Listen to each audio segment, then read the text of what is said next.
In today's video, we're talking about your personal connection with all that is, or God, the universe, great mystery, whichever word resonates with you the most. Okay, and I think this is a vitally important question because a lot of people are struggling in the world.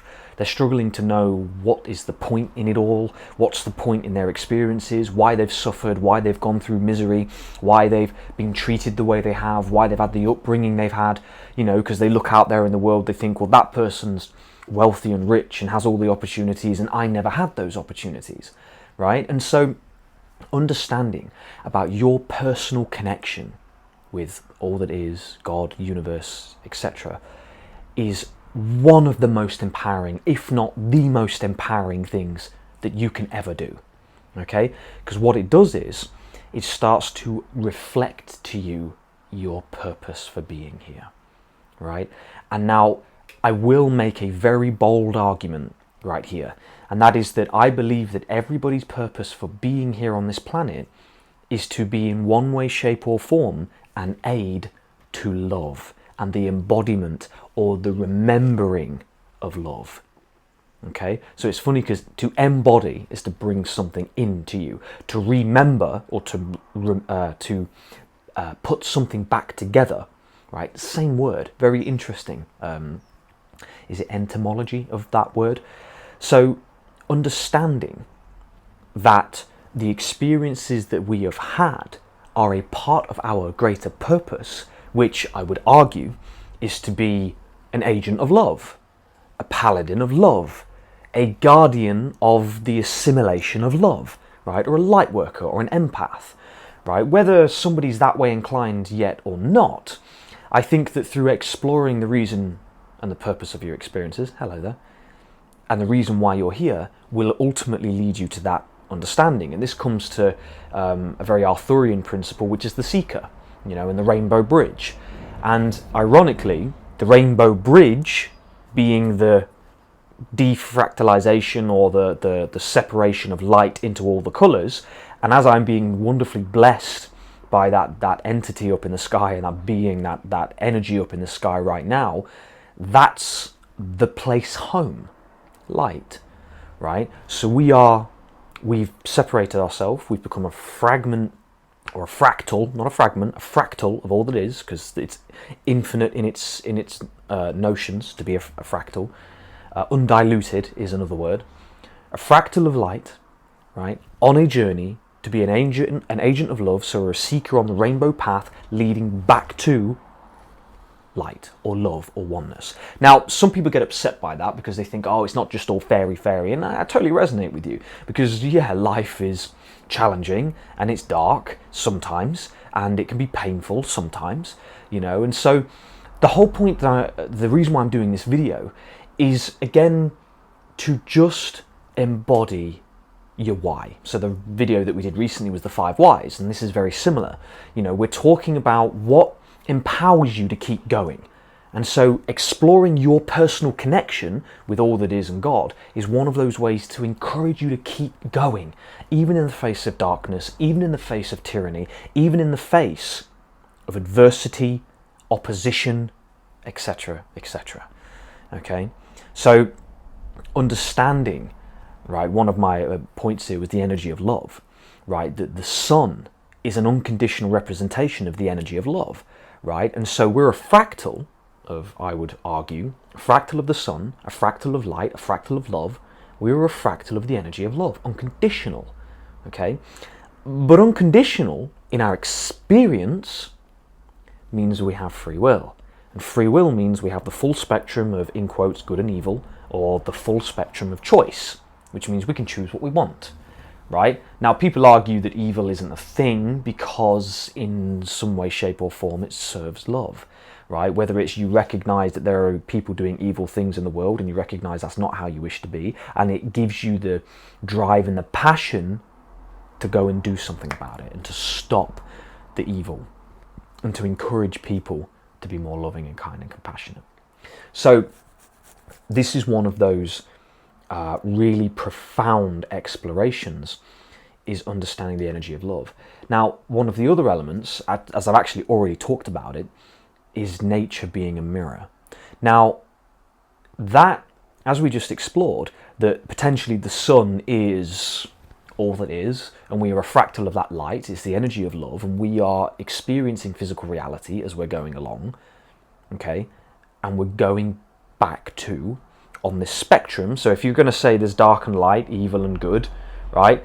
Everybody's going back to that light and that good and that decency, because it's just the nature of things, right? It's the nature of things that the behaviors of people slowly falls off. You know, we keep going on our journey, and as we keep going, hatred and anger falls off, you know, murder and all the other heinous things. Like, eventually people look at themselves and they say, what am I doing? Right? So one of the things, I don't know if I mentioned at the beginning of this video, talking about, I did a podcast, we were talking about Yeshua. You know, let's just say Yeshua did exist. Let's just say Yeshua did the things he said he did, and that it was an experience that people had. And whilst Yeshua was on the way to being crucified, that he was whipped. And so the philosophy would be that the person whipping him would eventually look at their hands and ask themselves, what am I doing?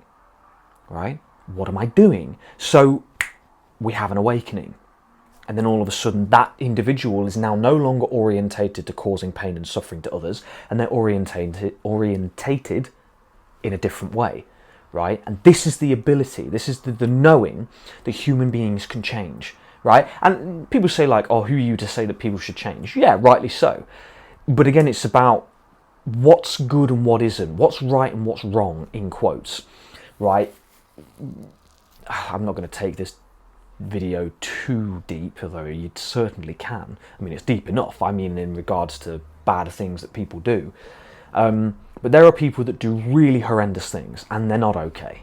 You know, they're not okay because another person suffers as a consequence. Whereas when you do good for people, smile at people, do a good deed or a good gesture of love or kindness, that empowers people. It makes them feel good. Yeah, there are very clear examples of things that work in our world and things that don't. You know, so the point of this of nature being a mirror, is that if you observe nature, you'll recognize the truth within the leaves. And that's not just a cute little, before you think that I'm being a fairy with this. If you actually look at the structure of a flower, certain flowers have developed different structures to attract different insects to allow it to pollinate the way it needs to. Now, what that shows you is that everything in nature has a place. It has a purpose. It has a puzzle piece that it slots in to the perfect mechanism, which should be nature. We're currently butchering it to oblivion with everything that goes on with agricultural farming, etc., etc. However, this is showing you that nature in its pristine origins, everything has a purpose, everything has a place. And if you can understand that and understand that embodiment, you'll recognize that the same goes for you. In this puzzle, in this picture, you have a place. And in that place, your service to the greater whole, to all that is, God, universe, great mystery, the greater whole, is infinitely important. And you can discover it often by exploring who you are, your experiences, the reason why you had them, because you can sit there in pure misery saying, woe is me, everything happened to me, and you have every right to, because some of it's really bad, right? But you can also sit there and turn around and say, it happened for me, and I can use this. It was dark, it was bad, it was horrible, it was heinous, shouldn't have happened to me. So I'm going to make sure that the people remember and never do it again to anybody else, right? You can be a beacon of light and goodness so that other people recognize that they look at their hands while they're whipping people and they say, I'm not going to do this anymore. I'm not going to hurt people. Yeah. So this is just the point that I was making in this video is the questioning of your identity and your purpose and the reason why you're here, you know, because your identity, your character that you are, has a puzzle piece. If you can question that and explore it, you can find so many answers that you didn't know was within you, you know, and all it takes is the right line of questioning. If you have the right line of questioning, you open doors, and that is a very profound thing, okay? So the last thing I'd like to share in this video is people can struggle with that. You know, mind's going at 20,000 miles an hour. They say they can't meditate. They say that their mind never stops. They say that they're always thinking, etc., etc. Overthinking, can't sleep, because the minute your head hits the pillow, you're thinking about stuff, right? And this is where the role of presence comes in very valuable, right? And now the role of presence that we're talking about here has two components. Number one, it is about presence for you, okay? The role of presence for you. If you can foster through practice, and there's millions of meditation videos. At the minute, I'm currently re-entering into my 100-day meditation practice, where I just find a YouTube video of somebody doing a meditation, and I just do it. I do that meditation so that I can experience it, bring myself calm, go on the journey they want to take me on, work my imagination, work my inner faculties so that I can become present, you know? So that's just one of the things that I'm doing, and that's something you can do as well, you know? Another one is journaling, asking the questions, writing down what you get, etc., and just going on that internal explorative process. Okay, breathing is another one to center yourself and quieten your mind, you know.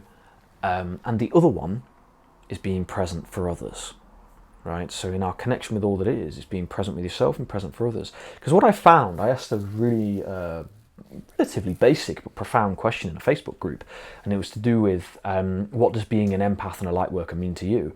And the variations in responses that you get is just wonderfully mind-blowing. You know, it really is truly mind-blowing to see what people have to say in answer to that question. You know, and it highlights and opens your mind to people's experiences and the incredible authentic diversity that we have as a human race and as human beings, you know. So I hope that this video was interesting for you today, you know, and sometimes going along this journey, as you'll hear me say in other videos, is a challenge, you know. So I do offer one-on-one sessions and card readings if you would like to explore more deeply within yourself the answer to these questions. And look, guys, comment, like, subscribe. As everybody always says, it's a massive help. It helps me to keep doing what I'm doing and posting these videos and getting myself out there. And I just want to say I hope you have a beautiful evening. Take care of yourselves, my friends, and I'll catch you in the next video. Bye-bye.